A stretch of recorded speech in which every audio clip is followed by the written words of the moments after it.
Hello, my crafty pumpkins. How are you? Welcome back to my channel.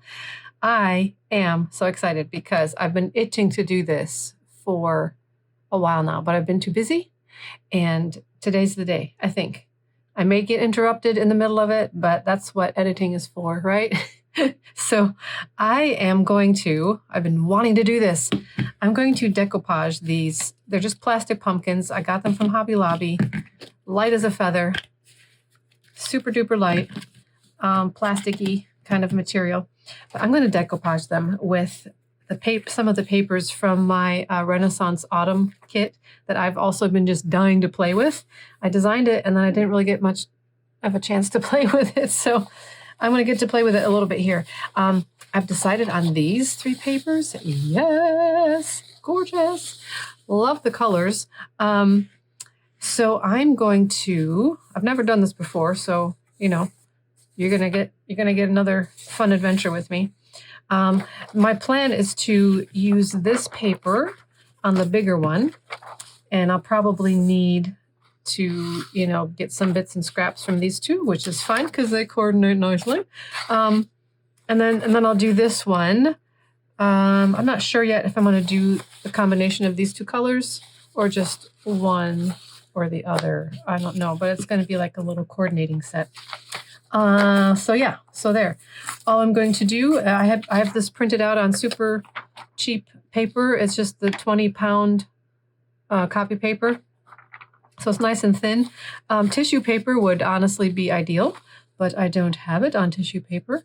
But I think if I soak it really good in Mod Podge, then it'll mold around the curves just fine. At least that's my theory, and I'm sticking to it. So yeah, I'm going to speed up the camera so that you can just kind of watch the process without being bored to tears, because I'm sure this is something that is quite self-explanatory. But I thought, I'll just turn the camera on, take you along for the ride like I like to do, and we'll see how it goes, okay? So, ready, set, go.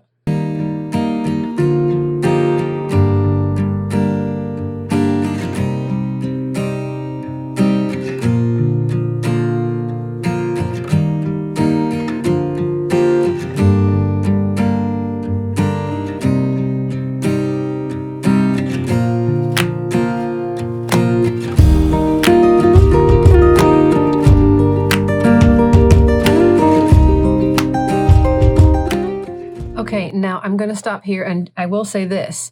The paper, because we're dealing with a rounded surface, it is going to get wrinkly, which I don't mind because, well, even if it was tissue paper, it would still be wrinkly. It would actually be maybe even more wrinkly with tissue paper because it's so thin. But there will be wrinkles, and I think that's going to actually add to the look and the charm of it. So I just wanted to warn you, it's going to be wrinkly. If wrinkled paper bothers you, please do not continue watching this video. Do not. Or if you do, watch at your own risk. Okay? Okay. I'm going to keep going.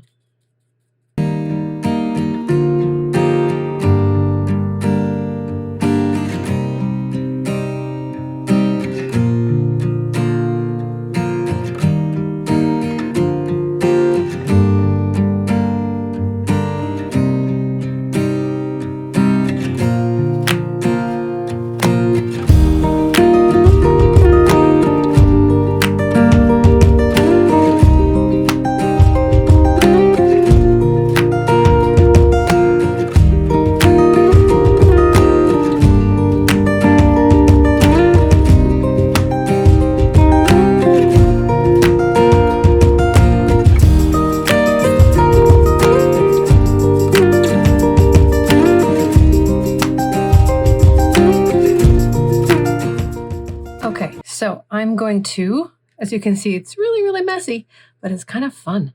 But I'm going to let this dry because I just discovered that if you get a little bit too ambitious and you go too far down, then, the paper tears off because it's soaking wet and it sticks to things, and it's not the look I'm going for. So I am going to let this top section dry, and then I will come back to it. Okie dokie? Okie dokie. Okay, and I'm back. I got sidetracked with life stuff, so it's been several hours, just to let you know. But I did decide to go ahead and do the little one too, the top of the little one, give that some time to dry. Actually, I'm going to put that way over here for a minute. So yeah, so the top now is dry enough that I feel like I can flip it over and keep going without ruining some spots. I might have to patch a few spots up here. Nothing too major. Luckily, it's all patchwork anyway, so it'll be just fine. So I'm going to keep going, okay?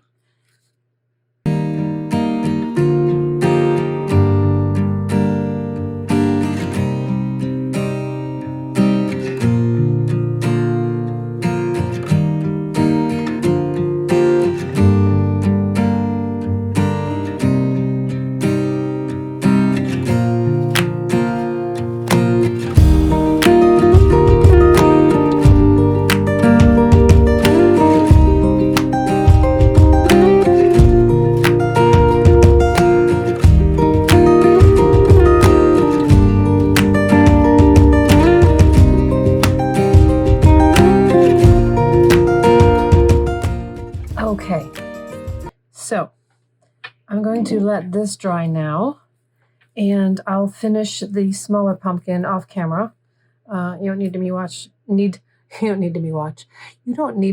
me do that again. I think you got the gist of it now. The words of advice that I have now that I've done a whole pumpkin like this is definitely have wet wipes available because it's messy. But soak both sides of the paper. That makes it nice and soft and moldable. And I thought I would just be able to like get it where it needs to go with the brush, but you really do need to plan on just getting down and dirty with it and just get in there with your fingers and really mold. The smaller one doesn't have as deep of ridges, so I'm not sure the ridges are really going to show up. It'll have a fun shape to it still. But the bigger one had nice deep ridges, which I think looks great. But you do kind of really need to get in there with your fingers. So I'm going to let that dry. I'm going to finish this off camera. And then when I come back, I'm going to try a couple things to embellish these just a little bit further. Okay? Okay. I'll be back. All right, my peeps. Look at. They are lovely. I am so happy with how these turned out. I really am. Okay, now finishing touches. As you may have noticed, it was kind of hard to get all up in here, but that's okay. I wasn't too worried about it because I have a plan. We are going to top them off. I think green on this and brown on this. I'm going to top them off with a little bit of cheesecloth. I think I might do like a few cheesecloth patches as well. I think that might look pretty cool. So I'm just going to, and I thought about wrapping the stems because they're kind of ugly plastic. I don't know. Might be a little too involved, a little more involved than I want to get. I don't know. So let's see here. This one's really skinny. What is going on here? Okay. So I was thinking if I just kind of do like scruff around, just kind of do like a cheesecloth scruffy ruffle, that might kind of be cool. I think I'm just going to start with that. And I'm going to use Fabri-Tac instead of Mod Podge because I kind of want to keep the softness of the cheesecloth. The Mod Podge, if I do it with Mod Podge, it will make it very hard. Well, let me show you. Like this, which is cool. But I'm not sure I want that. I think I want a little bit of fluffiness to this. All right, so I'm going to go ahead and Just get this all glued up and then just kind of wrap the cheesecloth around it. All right. Let's see. Just kind of let, some softness hang off. Maybe like so. Let's see here. Like so. And like maybe a little bit more there. Okay, wrap that around. And then, yeah, I kind of like that. And then I'm going to add just some little patches, kind of going along with the patchy feel. Let's see. Maybe I should do some brown patches too. Because I don't think the green looks really just great with this. I'm thinking the brown. I don't know. Maybe if I incorporate both on here, it'll come together more. Let's see. Oh, okay. Oh, there's one. Maybe like 3 or 4. Let me start with 3. The magic formula of 3. And let's do, and again, I want to keep it kind of softish. So I'm just going to just sporadically and just lay it on there. Lay it on there, scrunch it up just a little bit, but have a little bit of, maybe bring it together here. Like so. Okay. I'm going to do that a couple more places and then we'll work on this one.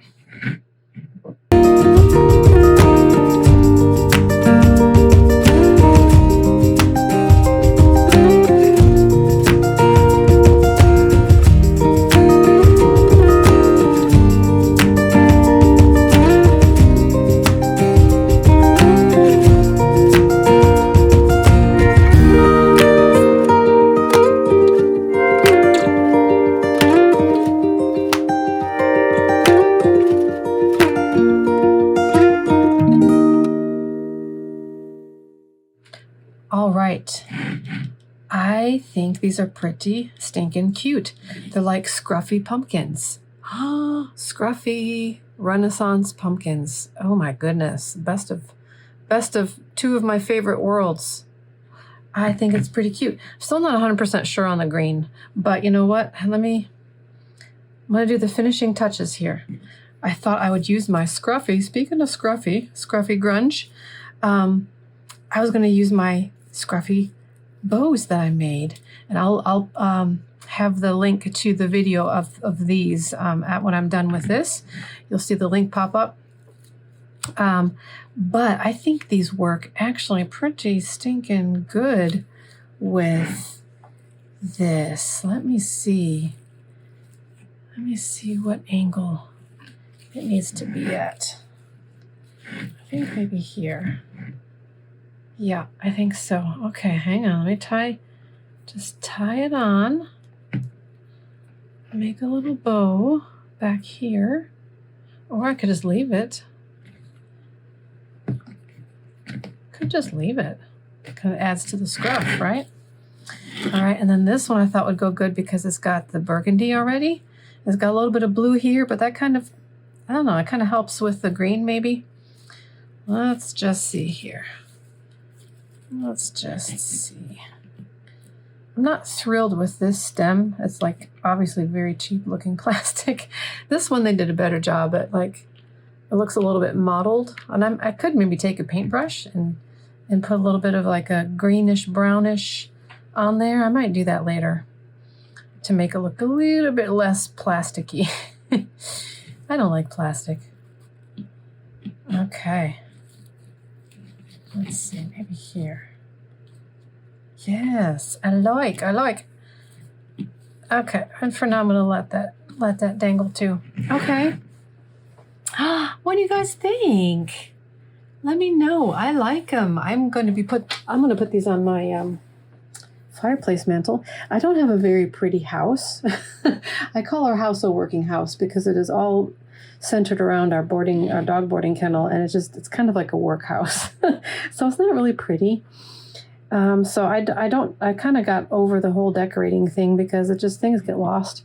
But this, I'm gonna put these on my fireplace mantle because that spot is not necessarily work related. So they might show up there and not get lost in the clutter. But I kind of like them. So yeah, you could do this with any paper, obviously. Tissue paper would be really cool. It would be probably more wrinkly, and you definitely want to keep the white. Do a white pumpkin, or at least get one that's, paint it white if it's not already white. But yeah, I'm so glad I tried this. It's been on my mind. And finally had a chance to do it. So yay! Thanks for watching. And if you try something like this, I would love to see. And you'd need to join my Facebook group, my private community. It's called Creative Paper Artisan, a paper crafting community. So just go find me there on Facebook, answer the questions, and you're in. And then I can see what you do. I would love to see if you guys try this. I mean, the ideas are endless with all the different papers you could use. But I'm glad I tried it with the Renaissance Autumn because I love that. I love that kit. I love the colors. I love the Renaissance images. So yay. Okay, I'll stop rambling now. And I'll go put these on my fireplace. Thanks. We'll see you later.